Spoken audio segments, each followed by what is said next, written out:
नई दिल्ली। प्रधानमंत्री मोदी ने संयुक्त राष्ट्र के वर्चुअली उच्च स्तरीय कार्यक्रम को संबोधित करते हुए सोमवार की शाम को कहा कि भूमि क्षरण में दुनिया के 2/3 हिस्से को प्रभावित किया है। यदि आप ध्यान दें तो इस पर ध्यान किसी का नहीं गया। यह समाजों, अर्थव्यवस्थाओं, खाद्य सुरक्षा, स्वास्थ्य और जीवन की गुणवत्ता व सुरक्षा की नींव को कमजोर कर देगा। प्रधानमंत्री संयुक्त राष्ट्र में मरुस्थलीकरण, भूमि क्षरण और सूखे के बारे में उच्च स्तरीय संवाद को डिजिटल माध्यम से संबोधित कर रहे थे। उन्होंने मरुस्थलीकरण से निपटने में संयुक्त राष्ट्र सम्मेलन के सभी पक्षों के 14वें सत्र के अध्यक्ष के रूप में प्रारंभिक सत्र को संबोधित किया।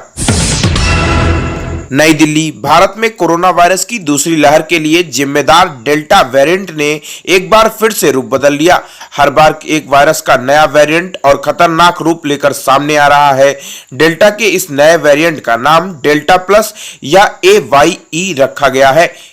इस नए रूप AY1, लेकिन भारत में अभी इसे लेकर कोई चिंता नहीं है क्योंकि देश में अब भी इससे बेहद कम मामले हैं।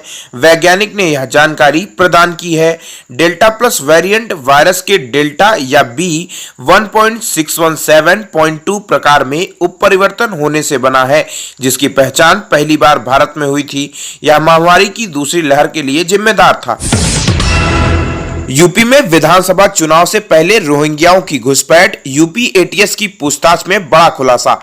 उत्तर प्रदेश में 2022 में विधानसभा चुनाव होने वाले हैं। इससे पहले ही यूपी में रोहिंग्याओं की घुसपैठ की खबरें सामने आ रही हैं।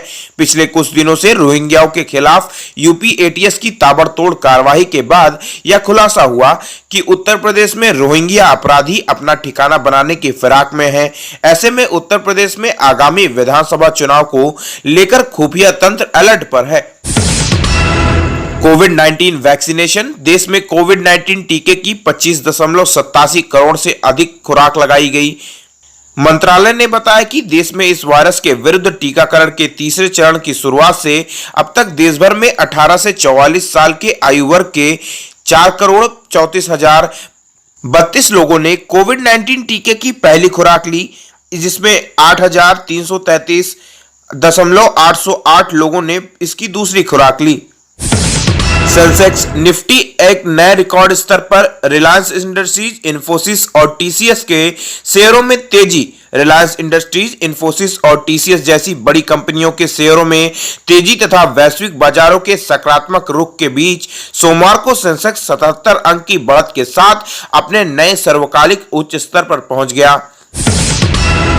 बेंगलुरु। राष्ट्रीय फिल्म पुरस्कार विजेता और कन्नड़ अभिनेता संचारी विजय सड़क दुर्घटना में घायल हो गए थे। अभिनेता मोटरसाइकिल पर सवार थे और वाहन के फिसलने से शनिवार को यह दुर्घटना हुई। अभिनेता का इलाज कर रहे एक डॉक्टर ने संवाददाताओं से कहा कि वह ब्रेन डेड हो गए हैं और उनके परिवार ने उनके अंग दान करने का फैसला लिया है। बॉलीवुड एक्टर सुशांत सिंह राजपूत की आज पहली डेथ एनिवर्सरी है। 14 जून 2020 को उन्होंने दुनिया को अलविदा कह दिया था। उनकी पहली पुण्यतिथि पर बॉलीवुड और टीवी सेलेब्स सोशल मीडिया के जरिए उन्हें याद कर रहे हैं। बता दें कि सुशांत की मौत की जांच देश की बड़ी 3 एजेंसियां कर रही हैं।